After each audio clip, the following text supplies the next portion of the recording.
Esiet sveicināti vēlreiz Radio SVH LV.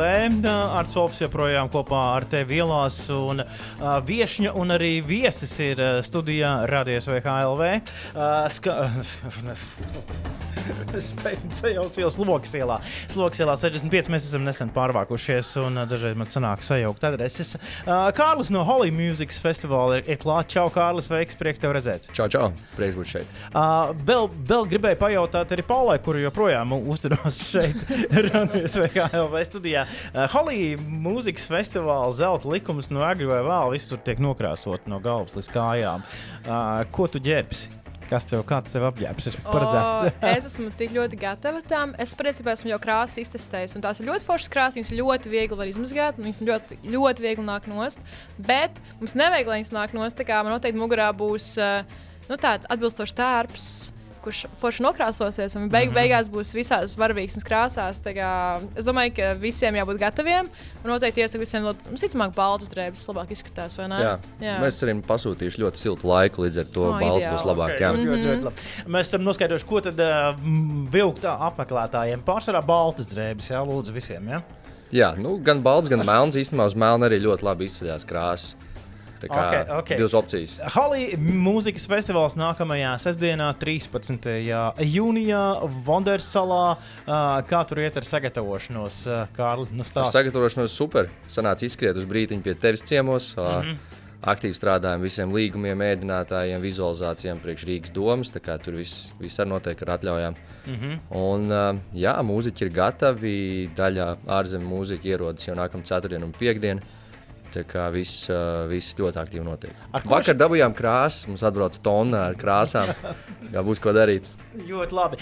Kā šī gada festivāls atšķirās no pagājušā gada festivāla un aizpagājušā gada festivāla? Kādi ir bijuši iepriekš? Ar ko tad šis festivāls ir savādāks varbūt tās nekā pagājušo vai aizpagājušo gadu? Jā, ja mēs salīdzinām, tā galvenā lieta patiesībā ir tas, ka mums nāk trešā skatuve klāt. Mums vienmēr ir bijuši divas skatuves, main stage ar Latvijas mūziķiem, otrā skatuve, kur ir ārzemju DJ, un šogad mums nāk arī klāt trešā skatuve, kur ir latviešu DJ. Tā kā būs daudz forša house, elektroniskā mūzika, un plus arī uz galvenās skatuves mums arī ir vairāk ārzemju mākslinieki. Un šogad būs Tiano Bless, kas ir reggae mūziķis no Čīles, būs brāļi duo Djur no Zviedrijas, kas ir tāds folk techno, tāda aizvēsturiska vikingu violi, viens no viņiem spēlē, un būs vēl viens DJs. Tā kā būs ļoti interesanti, šogad vēl vairāk street food zonā ēdinātāji, kā principā viss, ko tu vēlies un vairāk. Kā tu esi sagatavojusies? Kāds ir tavs sets? Kas ir tavs sets pamatā tie vecie gabali? Kas notiek ar tavu uzstāšanos vispārībā? Patiesībā šī būs mana tāda vērienīgākā uzstāšanās, jo būs, protams, vecās dziesmas, būs arī jaunās dziesmas, un arī jaunās dziesmas, kuras vēl nav dzirdētas, tās arī būs. Un būs dejotājs, būs bundzinieks, būs viss sets, un tās tiešām, krūtākais priekšstats par lielu, kāds man ir bijis. Jo tas ir mans pirmais festivāls, kurā es jebkad esmu piedalīsies ar tieši savu performanci. Tā kā es tiešām esmu ļoti saviļņota un cītīgi gatavojos, lai būtu forši gan skatītājiem, gan arī visiem, kas ir iesaistīti. Okay. Par pārējiem māksliniekiem varbūt tad, no tavas mutes gribētu dzirdēt arī ne tikai tos ārzemju mākslinieks, bet arī vietējos mākslinieks, kas piedalīsies šogad Holy Music Festivālā. Jā, kā jau visi zina, Paula, Patriša, Sofija Volī, Galinieks, Stirna, Prusaks un Rikfets. Jā, mēs arī esam paziņojuši pāris dienas apkārt. Slavenais bungu meistars, jā. Jā, ļoti, ļoti spēcīgs šajā virzienā. Un Emīlija. Emīlija is back. Tas mums ir pārsteigums, tas mums pat nav social media, un SVH klausītāji pirmie to uzzinās. Lieliski. Es esmu atvērs vaļā tagad Holy Mūzikas festivāla mājaslapu, kurā vispār nav nemiņas no Emīlijas. Tieši tā. Okay, ļoti labi. Kā cilvēkiem būtu, kā ar tiem laikiem, cikos tas sākās, cikos ir jāsāk nākt Vondersalas virzienā? Festivāls mums sākās 1 pa dienu, iet līdz 11 vakarā. Mēs jau gribētu vēl nedaudz ilgāk to festivālu pavilkt, jo tad vairāk var ar gaismām paspēlēties un viss tas šovs. Bet, protams, mēs arī atļaujam pārējiem iedzīvotājiem, kas nav festivālā, gulēt. Tas ir svarīgi, protams. Jā, no 1 dienā līdz 11. Tas arī ir papildus lieta. Pagājušos gadus mums ir bijis 8 stundu festivāls, šogad mums ir 10. Tā kā vēl papildus 2 stundas, lai baudītu dzīvi, krāsas, mūziku un vispārējo. Un, jā, mums ir diezgan daudz cilvēku, kas jau nāk tur, teiksim, stundu iepriekš un stāv rindā un jau pieprasa, ka aiziet, laižam iekšā. Protams, mums teritorijā viss notiek, pēdējās lietas tiek pabeigts. Jā, un šogad mums arī būs DJs patiesībā ārpus teritorijas, kas no mašīnas spēlēs mūziku, lai cilvēks jau iesildīs. Pirms ieiešanas iekšā. Jā, tieši tā. Tā kā droši nākat uz sākumā arī, teiksim, ja mēs salīdzinām, ja tu esi DJs un mākslinieks, ka visi jau ir sanākuši un visi jau ir karsti, tā teikt, un bauda mūziku un vispārējo, tad ir viena lieta viņus iekustināt, vai ne? Viņi jau ir karsti.